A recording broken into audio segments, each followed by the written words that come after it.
when you decide to blitz him, because if he's able to diagnose as he did on that play, he can hurt you downfield. He reads defenses so well, doesn't he? He really does, and the best part about that play for him... Play clock down to 2, and we get a signal and a timeout. They'll have 2 remaining as we step aside here in this second quarter.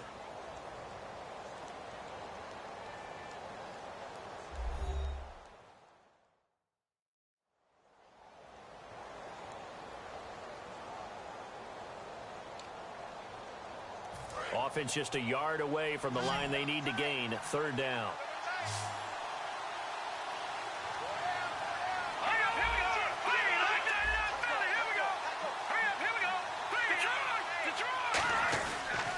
And they'll go with a ground attack here. And he picks up the first before he's taken down at the 29. Everyone understood their role on that play. 3rd and 1. You know, the defensive guys, they're trying to get down and get low and get leverage on the offensive lineman, but they didn't allow that to happen. They created a crease and allowed him to get through for a first down. Now on 1st down, he'll drop to throw it. And he's going to find his man out of the backfield. That's complete. And getting this just shy of midfield, they'll spot it at the 49. It's a game of matchups, and that's why you take your receivers and move them around a bunch, especially your best guys. And when they work out of the slot, you often hear the coaches talk about how great it is because it gives you a two-way go. You can break out or you can break in. That makes it hard to defend. 8 yards on the pickup, and now they'll have some options on 2nd and short. This drive is turning into an extended one, and the guy carrying the ball, he's becoming more like a body blows guy. Every carry is putting some damage on the defense. So after a while, I'm not too sure how many guys are going to want to run up and tackle him. Time running out here on the play clock. They'll look to throw here. And it's a short one here, complete to his tight end. They're just 4 yards on the pickup, but that's good enough to extend the drive. I know sometimes we can get fooled when we watch him make catches, as we just saw him do there, because he really looks like a wide receiver the way he goes about his business. Yeah, 230, 240 range. Yeah, not super huge. Maybe not counted on to be that inline point-of-attack blocker that we used to have in the good old days, but you can flex him out. You can run wide receiver routes with him. You can make him a primary target, and that's how he'll shred a defense. It's a loss of 2 there, bringing up 2nd down. Really good defensive effort. They were all over that little swing pass out to the right side before lost yardage. Terrific read, better execution, and done with a lot of enthusiasm, wasn't it? Absolutely. They saw it all the way, ran to the football, and caused a nice play for lost yardage. He'll look to throw. Firing quickly here, and that's complete. That catch good for only a yard, and it'll be 3rd down. Well, if you do read man coverage, Brandon, the drag route's a pretty good one to run against it because you're running away from people on it. 9th play of the drive coming up, and certainly not an easy one on 3rd and long. And the play clock's running down. On 3rd down, he'll drop to throw. Quick hitter here, it's complete. And he'll get it down on the play to the 37. They stop him for only 3 that time, and that'll bring up 4th down. They didn't get the first down, but I have to say I do like the call. I like what they were trying to do. Try and hit your receiver on the run and see if he can pick it up. Keep it on his feet, get a little rack yardage. Yeah, but a nice job defensively to get to him and keep him short of the first. And I don't think this has the carry. It does not. It's no good. And this score will stay right where it is. Well, this winds up an empty possession. Everything looked okay. He just never got the ball on target. And knowing him, he'll be disappointed with that effort.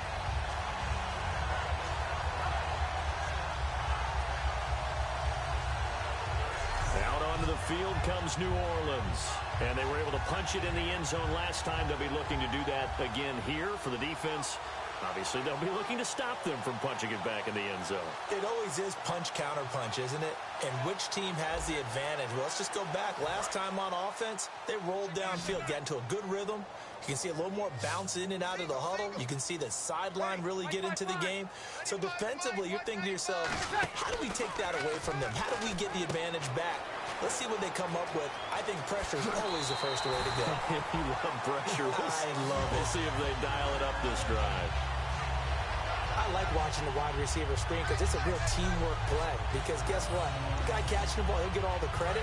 But how about the people up to block in front of him, either fellow receivers or offensive linemen? That makes that play a really nice timing play, and sometimes it can break big. And to give this time to the tailback. And he is met at the line of scrimmage, and he goes down right there. No gain on the play there, second down.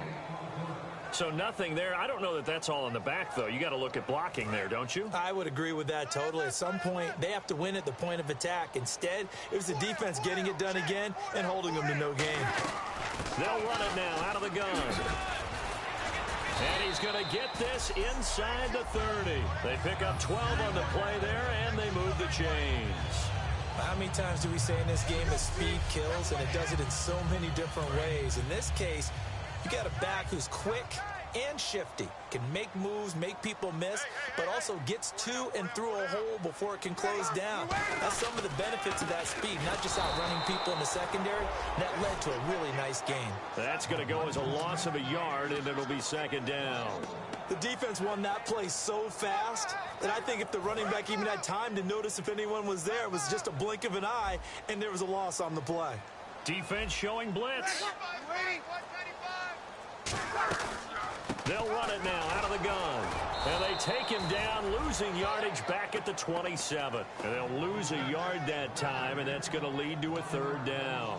So they're behind the chains as the offense. 12 yards needed on third down.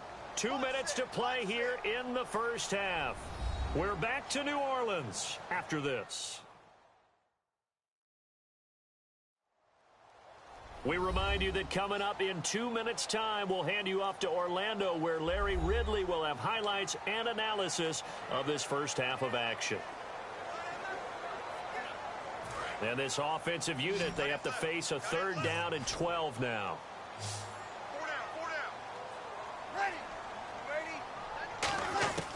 Now Breeze on third down. It's caught outright by Graham. They get only 4 that time as that leads us to a fourth down.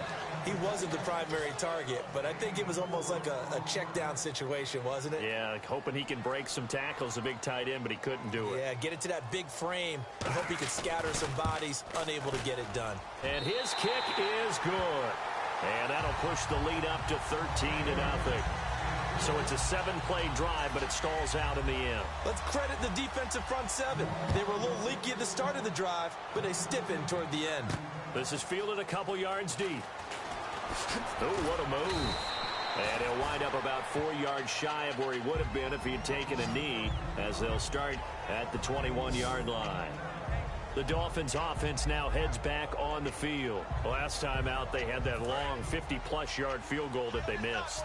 And I'm sure on their sideline they're thinking to themselves, okay, do we still want to try one if we're in that position again? And I would dare say that the answer would be yes. They're going to have a lot of confidence in their kicker. And he fires one that's intercepted. A great read, and it's picked off. And they will take over at the 29-yard line. When a team's turned it over 3 times in the first half, we just look at the offense and say, guys, what are you doing? But instead, we really should be looking at the defense. They've created the takeaways. 2 interceptions, 1 caused fumble. They played awfully well swarming to the ball here in the first half. Out onto the field comes New Orleans. And they split the uprights last time for 3. They've got the lead. They're not going to play this conservative. They're not hoping for another field goal. They're hoping for a touchdown. I'm with you on that one. I like where your head is. I like the way you're thinking because... Now hold everything here. We're going to get a timeout by the offense. It's just their first, so they'll have 2 remaining here before we get to halftime.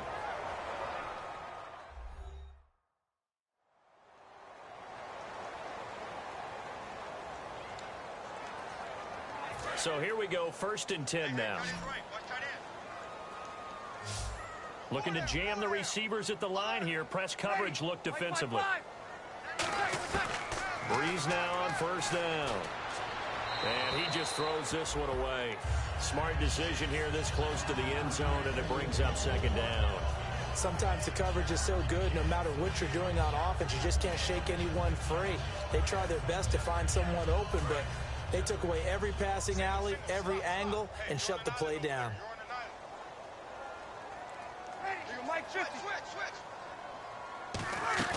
Breeze will try again on second down. And incomplete there. A nice hit. Jars the ball free and brings up third down. So much of this game is focus and concentration. And whenever I see guys running the in route, I know that in the back of their mind, they're always wondering who's lurking inside that might put a big hit on them as they try and catch the ball. Here's Breeze. And he'll be out of bounds, taking it just shy of the 10 at the 11 or the 12. It's a gain of 5, and that's going to make it fourth down. If you're running out route, it's likely you're going to end up near the sideline. And what did we just see there?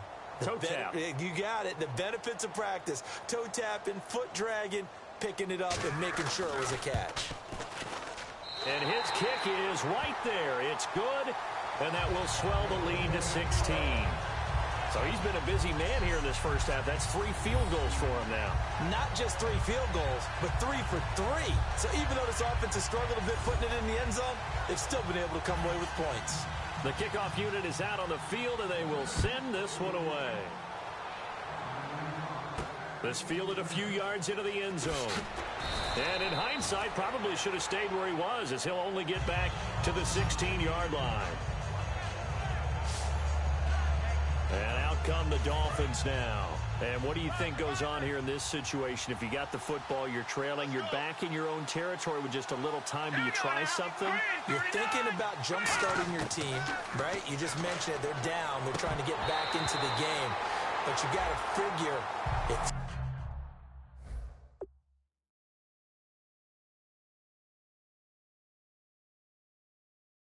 something goes wrong, you may have put yourself in a spot where you may not be able to come back in the second half. Managing risk, this is a big decision here. And there's a good opportunity that just went awry there. A drop pass. I guess that's why they call them running backs and not catching backs. And that closed up. And the Saints signal for another timeout. So that means they're down to 1 remaining here as we head toward halftime.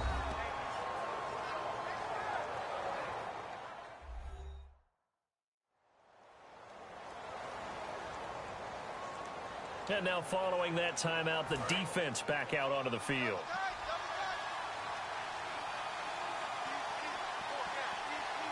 New Orleans adding some depth to the secondary. They've got 6 DBs out there now for third, surveying the field. And this is going to be incomplete. Well, they've had a pretty frustrating first half here offensively, and then just continued there with that incompletion. Yeah, definitely frustrating for them, but heartening for the other guys. Those stop troops, they're enjoying things right now because they've made it very difficult for them throughout the half.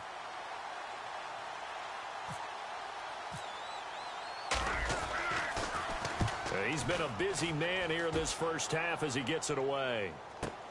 That's taken on the 25. Very good return that time.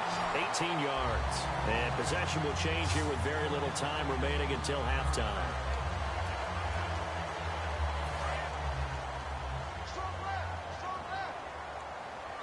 One receiver left, 2 to the right. On 1st and 10, and the pressure gets to Breeze as he's taken down. Now whistles come in. We're going to get a timeout here by the offense. And with halftime on the horizon, they'll be out of timeouts from here forward.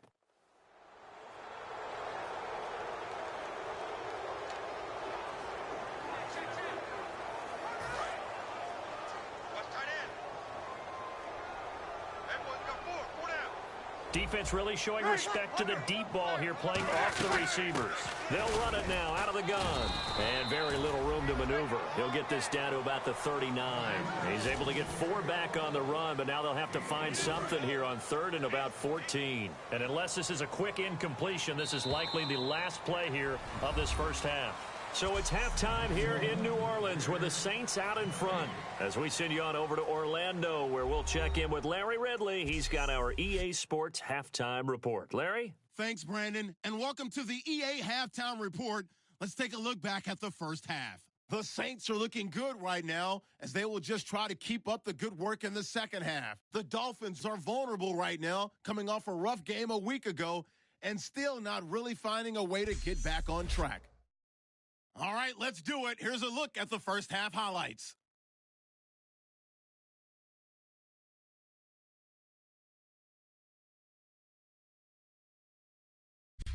Now 1st and 10, he'll cough up the ball after the catch, and that connection will lead to a gain of 29 yards.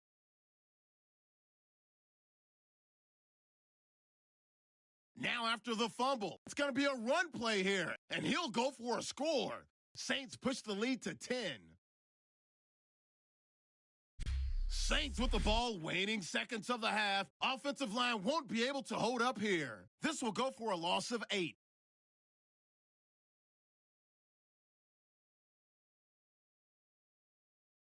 So that's it for us at the EA Sports Studio.